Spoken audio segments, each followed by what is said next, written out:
Hi everyone. Iran மீது திடீர் தாக்குதலை இஸ்ரேலும் அமெரிக்காவும் இணைந்து தொடர்ச்சியாக இன்று நடாத்தி வருகின்றது. ஒரு பக்கம் பேச்சுவார்த்தை நடத்தப்படும் நிலையில் இன்று தாக்குதலையும் நடாத்துகின்றது. ஈரானின் முக்கியமான இடங்கள் மீது இந்த தாக்குதல்கள் நடாத்தப்படுகின்றது. இஸ்ரேலும் அமெரிக்கா படையும் இணைந்து வான்வழி தாக்குதலையே நடாத்தி வருகின்றன. ஈரான் தலைநகர் தெஹ்ரானிலே இந்த தாக்குதல் நடாத்தப்படுகின்றது. ஈரானின் முக்கிய இடங்களை நோக்கி இந்த தாக்குதல் நடாத்தப்படுகின்றது. ஈரானின் அதிபர் மாளிகை, அரச கட்டடங்கள், மிக முக்கியமான தளங்கள் என அடையாளப்படுத்தப்பட்ட இடங்களை நோக்கியே இந்த தாக்குதல்கள் நடாத்தப்படுகின்றது.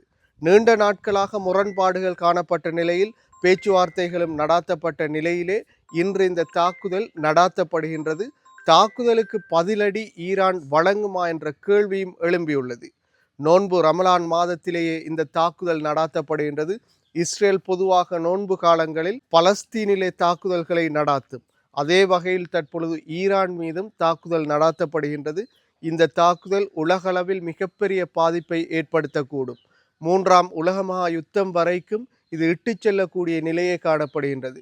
ஈரானின் பக்கம் சில நாடுகள் சார்ந்து யுத்தம் செய்யுமாக இருந்தால் பாரிய விளைவுகள் உலகத்தில் ஏற்படும். இஸ்ரேலுக்கு அண்மையில் இந்திய பிரதமரும் சென்றிருந்தார்.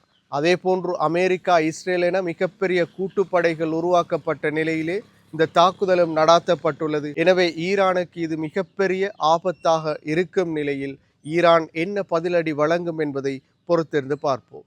மீண்டும் ஒரு வீடியோ பதிவில் சந்திக்கும் வரை நியூஸ் டெட் லைவ் யூடியூப் சேனலை சப்ஸ்கிரைப் செய்யாதவர்கள் சப்ஸ்கிரைப் செய்து உங்கள் ஆதரவை வழங்குங்கள்.